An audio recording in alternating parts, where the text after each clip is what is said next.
Visual artists affiliated with East Africa Visual Artists have voiced concerns about poverty and the lack of adequate markets for their visual arts. They attribute these challenges to the absence of platforms available at the Uganda National Cultural Centre. They are calling for a mutually beneficial relationship with government agencies to address these issues.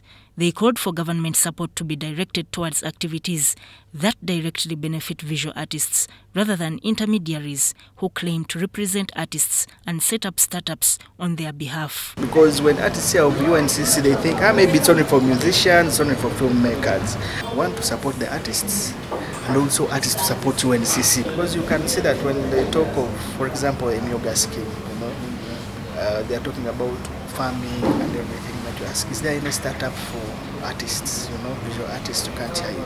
The second edition of the Human Rights Universal Visual Artists Festival, organized by East Africa Visual Artists, held in Kampala, serves as a platform for visual artists to share experiences and explore various opportunities in entrepreneurship.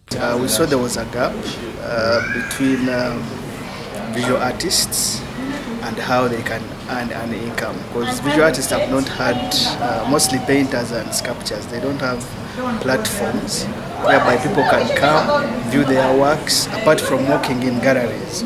So we thought that a festival is a very good idea for upcoming artists and established artists to have their works exhibited.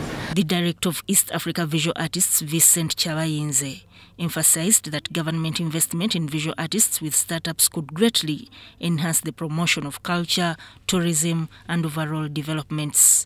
For us to preserve our culture and heritage, we need it documented somewhere. We need people to be inspired by their culture. What best way can you be inspired by your culture than having it painted and you having it in your city? So that's how we view that art inspires culture, it promotes economic development, and also it promotes social inclusion for all of us. The second edition of the Human Rights Universal Festival provides visual artists with an opportunity to bridge gaps within their sector, showcase their works, engage with diverse audiences, and generate income. Sudat Kaye and Robert Whiter, UBC News.